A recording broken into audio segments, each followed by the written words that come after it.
Hello everyone, welcome to this message. Today we're going to be looking at these tarot cards in terms of a means of accessing the Kabbalistic tree of life and understanding the underlying structure of reality and also finding solutions for the reality that we're living in currently. So let's just see. So first of all, we get the Three of Cups, the Hanged Man, the High Priestess, and the Nine of Wands. Now, this one here and this one there relates to a part of the Kabbalistic Tree of Life, right? So this is Bina, number 3, and this is Yesod, which is number 9, right? And these two, they actually have a very specific placement on the Kabbalistic tree of life, because the Hanged Man stands in between the 5 and the 8, so between Gebura and Hod, or Hod.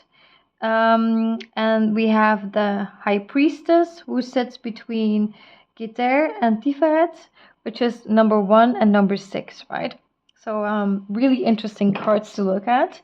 So let's see. So first of all, we get the Three of Cups here, right? So this talks about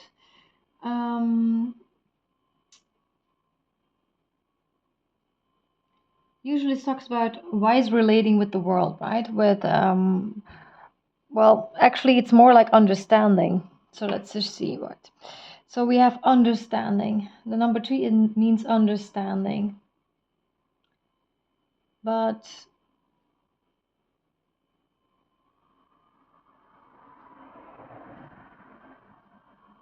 understanding and also talks about relationships, right? To the cups in and of themselves, they are representative of relationships or creativity.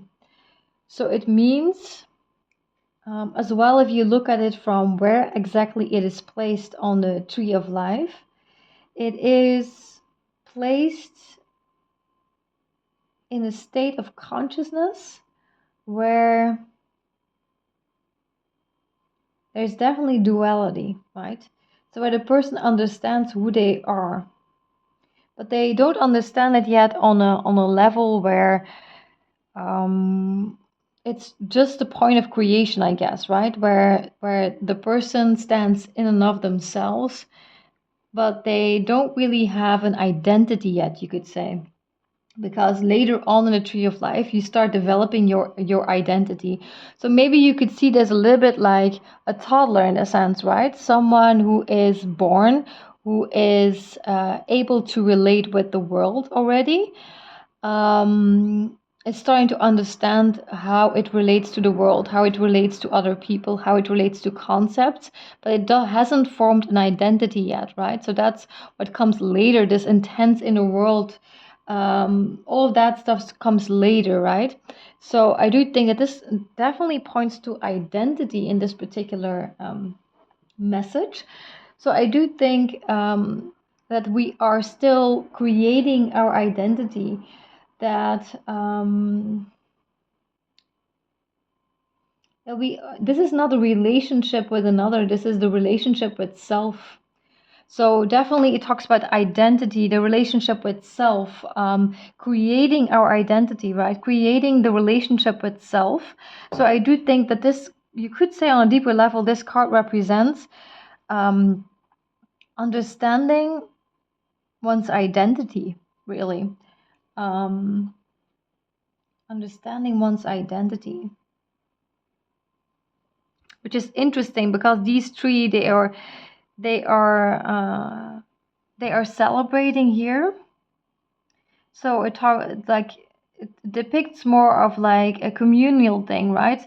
About society, community, and so it could be that because it isn't duality consciousness, right? It is a state of being. I do think that it has something to do with how do we discover our identity. You could say we discover our identity in relationship to another, right? So when we are toddlers, right, how do we learn what we are good at, what we are bad at, right? Like we learn that concept in relationship to other human beings, right? in relationship to societal standards. So this is where, in a sense, identity is formed, but the Kabbalistic tree of life wants to maybe indicate that that identity doesn't actually come from that, right? So that identity is actually discovered within yourself and is created, right? So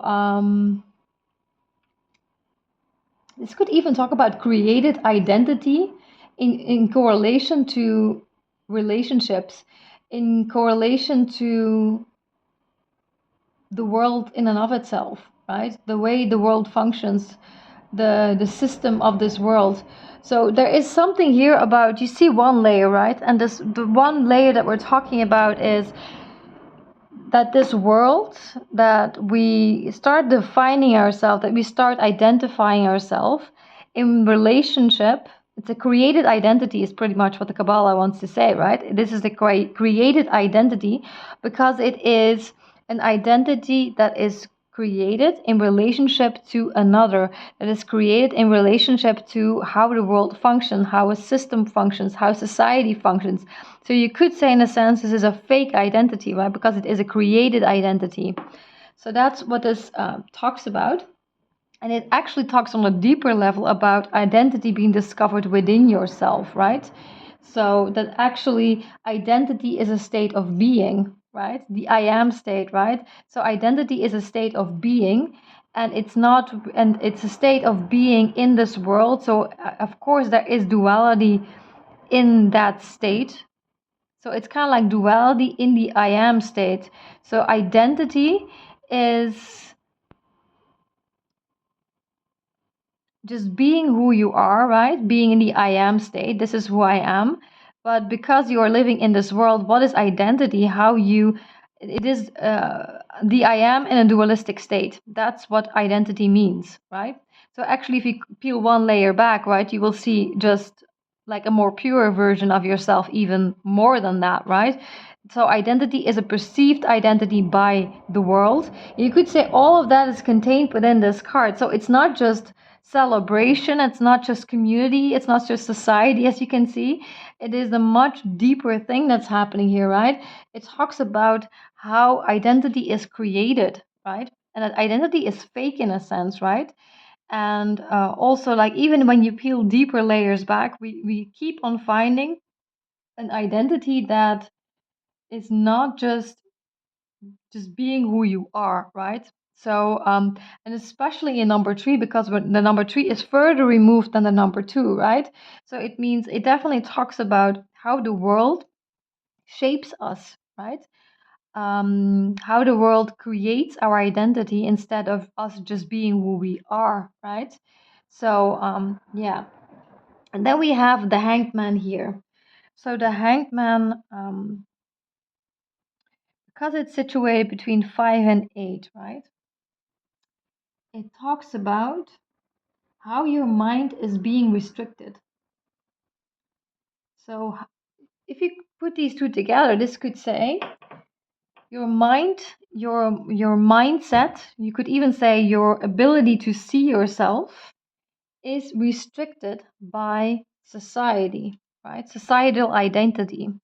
So people, you could say that projection, people containing people in a notion to projection, right? And it's like so people look at you and they give you an identity, right? But this is not your true identity. Your true identity is just you being yourself, being experienced in a dualistic world, right? And you could even go further back than that, right? But let's just look at it from this perspective, because that's the level of consciousness we're looking at, right? So this is created identity. This is the identity people place upon you. And the hanged man is the one who realizes that it is a container, right? It is a prison in a sense, right?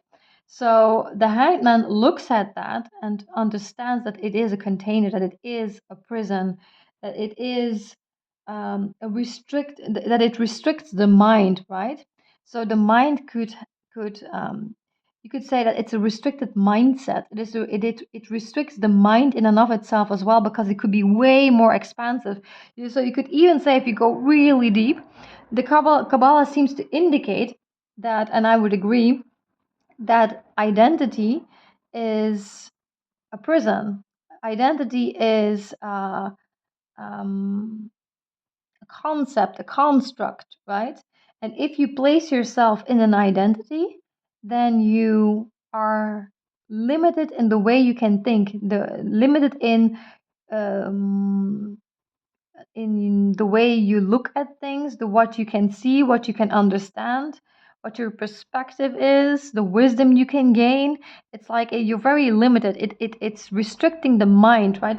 It's restricting your intellect when you place yourself in an identity, and especially a created identity in this world. So it kind of wants to say again, like just like yesterday, the Kabbalah also wanted to point at that through the playing cards, but in a different way, right? It wanted to make it clear like these that society, you cannot grow through society, right?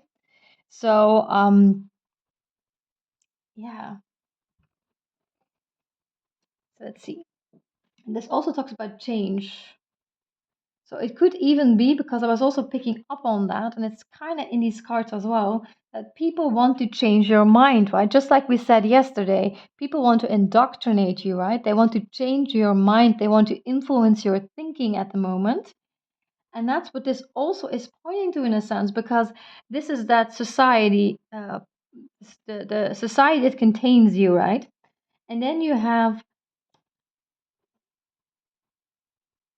a change of mind, right? So it doesn't just restrict the mind, it also changes the mind, right? So it you could call this societal influence, societal restriction. And so now you can see why the hangman is sometimes depicted as someone who is moving away from society and who is seeking to find a new perspective, its own understanding, right? It's trying to look at things from a different perspective as well, right? So usually people have to isolate in order to see a different perspective because of this dynamic that we're seeing here, right? But actually the hangman in and of itself is on a deeper level, you could find this within yourself, right? If you would shake off the fake identity, right? So let's see, this restriction that people place on people, that restricts their thinking, that changes their mind as well, right? So it influences the person as well. Let's see. And then we have the high priestess. So you can already see there's so much that tarot is actually much deeper than we think, right? So the high priestess is in between 1 and 6, right? So the 1 is a state where there is the pre-creational stage, like that it's nothingness, it's source, right? It's God. So it's like when things are still becoming, when things are not yet defined, right? So the high priestess, you could say, she is an enlightened being, right? Because she is the number 6 is an enlightened being, is an ascended master, right? Is someone who understands what exactly stays the same when everything changes, right? So she is the consistent, she can be consistent. Although everything is changing, she realizes, okay, what is unchanging, right? And she taps into, you could say, you could kind of look at it that way. She connects to things that who are becoming. She is seeing things that are still becoming. She sees potential, right? She sees potential. She can access reality before it was created. So you could say she can access the beyond the veil, right? So it makes a lot of sense why the high priestess would be seen as someone who holds deeper wisdom, who holds secrets, right? And even says Torah on here, right? So it's the Kabbalah is related to the Torah, right? So and it literally says the Torah here. This is the Kabbalistic tree of life, pretty much, because we have the white and the black here is the Kabbalistic tree of life, right? These are the two parts of the Kabbalistic tree of life. So this is the additive part, and this is the destructive part, right? The positive and the negative aspect of the tree, the negative numbers. The this is like 2, 4, and 7, and this is 3, 5, and 8 that is contained within here, right? So yeah, really interesting. And she is able to access from an enlightened perspective, right? So she is an ascended master. She is an enlightened being. Um, some people also refer to this state, right, to the six, as Jesus, right? So you could see it as Jesus. You could see it as maybe as well like the Torah in and of itself, right? So it's like it is. Because if like some people think that Jesus actually at the middle of the tree, right, is at the number six stage. So all of the enlightened beings that we have seen in humanity, Buddha would be six, Jesus would be six, right? Um, um, yeah, everyone that was here, right, that you would consider an enlightened being, right?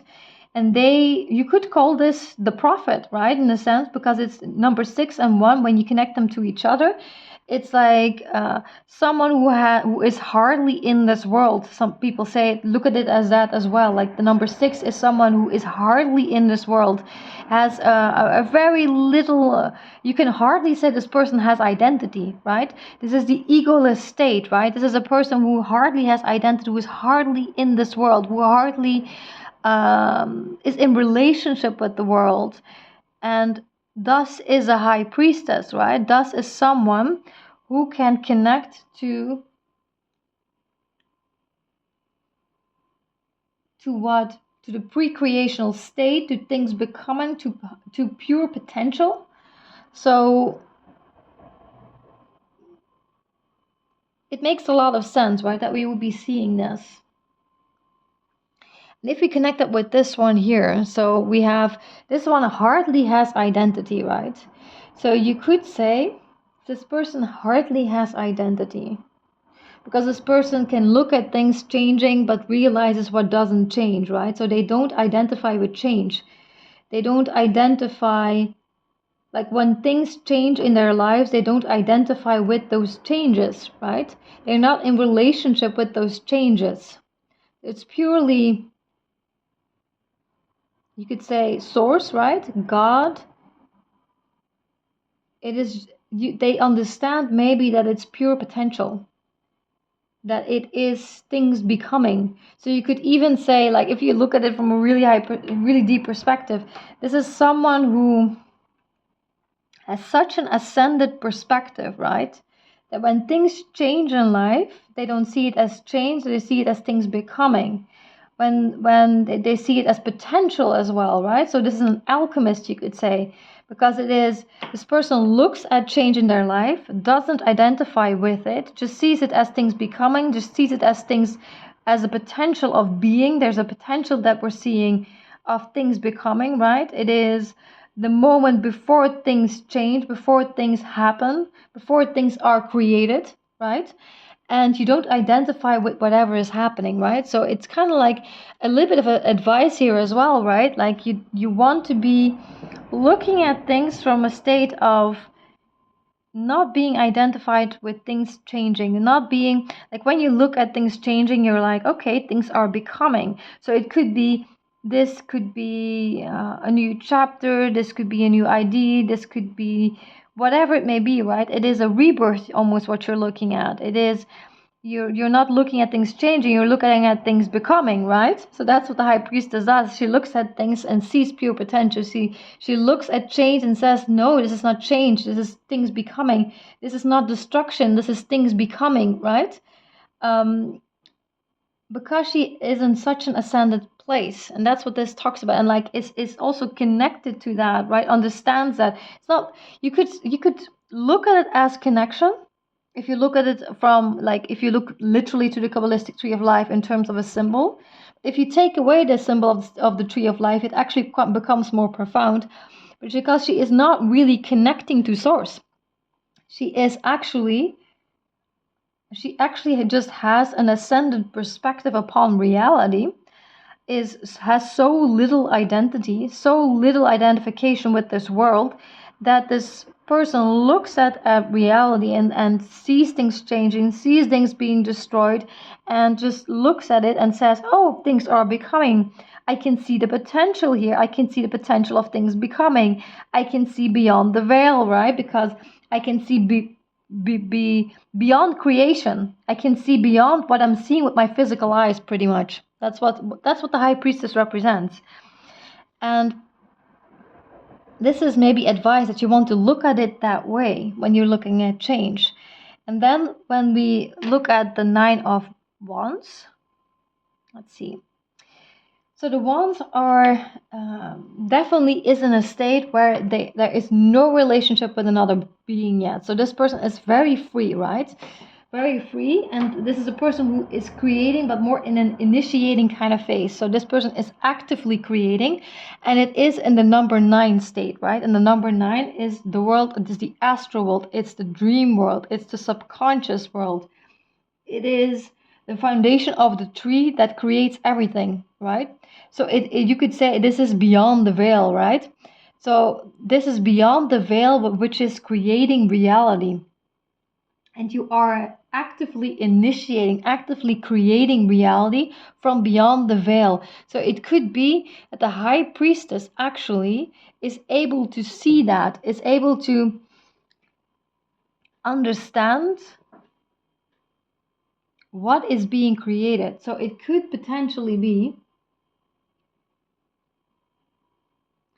that on a deeper level, the high priestess understands that she is creating the things she is seeing around herself in the world, right? Because she is in a state where she hardly has identity, right? So you could almost say this is just if you look at it from a religious perspective, you would say she just observes God creating things, right? Because she doesn't really have an identity. And at the same time, she is creating things, right? And she sees things becoming, sees things being created. So this is like someone who just observes things being created, right? Observes reality being created in front of her eyes. And she has an understanding of that as well, that things are just becoming, that things are just being created. And that what she's looking at is not destruction, it is not change, it is just the potential of being, it's just the potential of what is going to be created. And she understands on a deeper level that beyond the veil things are being created, right? So she could even, because she is the high priestess, right, like it's hard to not look at the imagery, right? Because you could, because traditionally the high priestess is a medium, right? Is a channel, is a prophet, is a wise elderly person, right? Um, you could even see it as someone who understands the Torah, right? Receives the wisdom of the Torah. So you could see it that way as well. But there's actually something deeper happening here, right? So it could, of course, be like if I just go with the imagery, it's in and of itself. So just traditional ways of looking, you could see this as that she understands because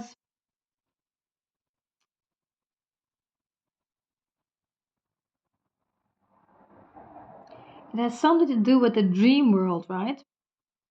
Because the number 9 is related to the astral world, to the dream world, to the subconscious, to the reality beyond the veil, right?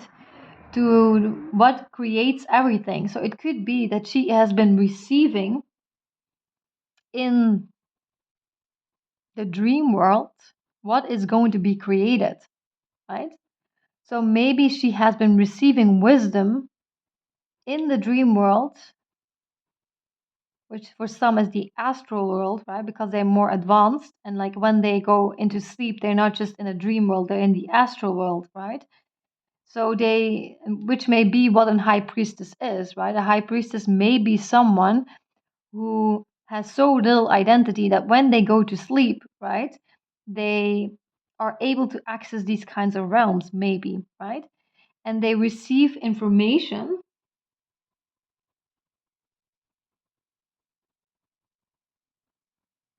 which makes them understand what is going to be created in their waking life, what they're looking at in their waking life, right? So this is a person who understands more, right? And it's really interesting because this Nine of Wands traditionally it has this um, meaning of someone who has been through a lot, who has suffered a lot, who has been through a lot, who has battled a lot, and now needs to recover. So it could have something to do with that, that maybe we need to recover right now. Maybe the high priestess understands when she's looking at her reality this is a state, this is a time of recovering from battle. This is a time of recovering from what has been, which may have to do with the Bible, right? With the Torah. So it could be that she understands the wisdom of the Torah, that she understands the wisdom of the Bible, maybe, right? Because she is receiving that from her subconscious or from the dream world, right? So it could be that from beyond the veil, from the astral world. She is receiving it from somewhere, right? And you could even just look at it if you just say, like, okay, all this new age, like whatever, right? Let's just eliminate the dream world. Let's eliminate all of that. Let's just go with subconscious, right?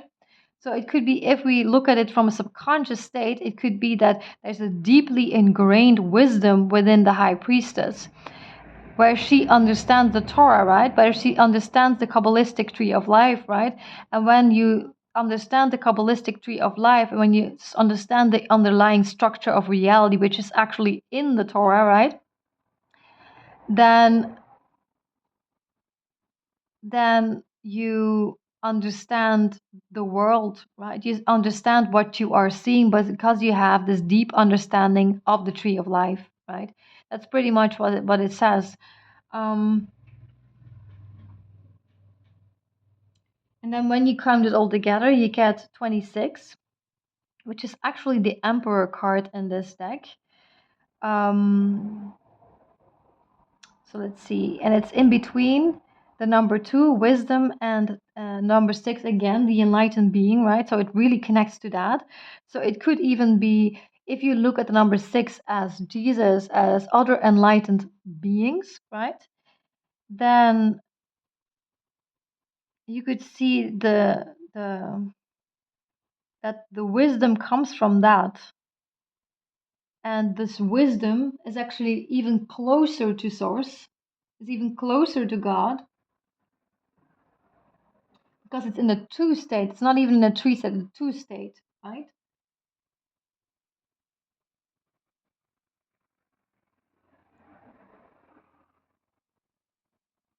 So you just, the understanding of who you are. That's pretty much what this means. The deeper understanding of who you are. That's what this actually talks about, that there is a deeper understanding of who you are, which is not based in identity. And a person, you could say the high priestess in a sense, is someone who understands who they are beyond the concept of identity, and thus contains the wisdom of the Kabbalistic tree of life. I think that's what it means.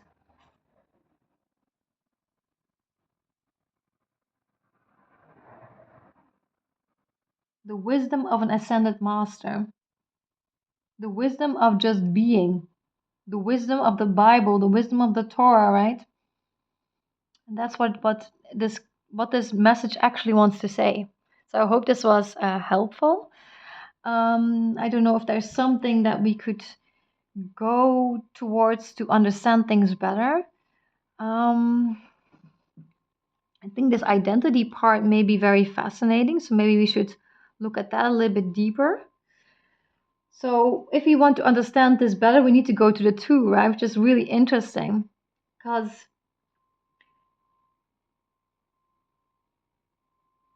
number 3 is wisdom, but number 2 is understanding, right? It's just understanding who you are, understanding who you truly are, which is not this fake identity, which is not the created identity of this world. It is, especially in this spread, much more related to this, right? It is understanding what doesn't change, understanding it's enlightenment, right? Because the person who understands what doesn't change is an enlightened being, right? And they understand who they are. They understand who they are from the perspective of understanding what doesn't change.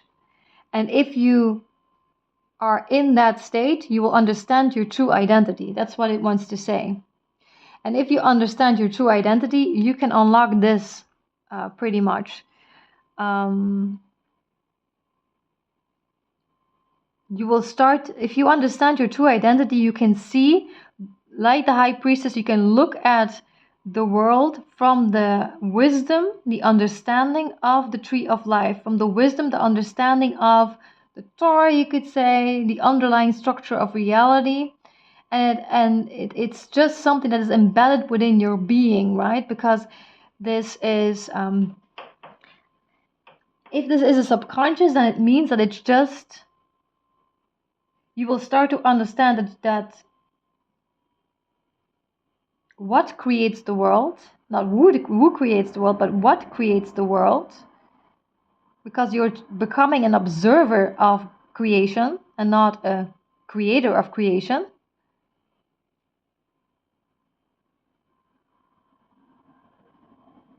And you will gain much more wisdom upon what you are looking at. I think that's what it wants to say.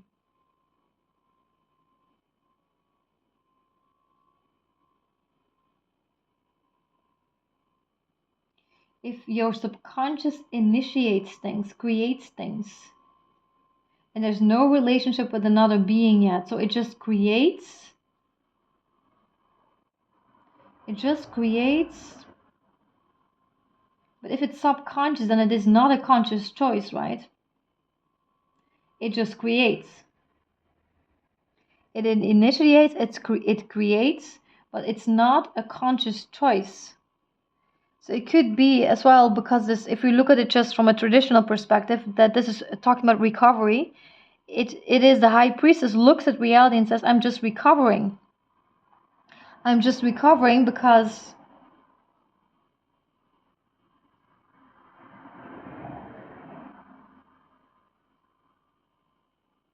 a new world is being created, pretty much.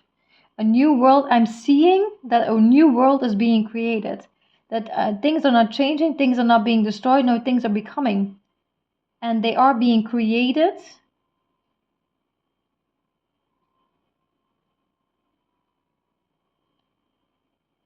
from the place where you hardly have an identity, right? And you can just observe that things are being created. Things are being created, but it is an unconscious creation, you could say. It is the unconscious, you could see as, I think it's pretty new age, but like, I would just say it just source creating things. It is an unconscious creation. So I don't think you should see it in terms of new age law of attraction stuff and magic stuff and things like that, right? It's more like the person who understands this understands that things are just being created and you observe the creation, right? And it's not you creating things, because you are observing creation, because you're looking at the world with hardly any identity. And as a result of that, you see source creating things instead of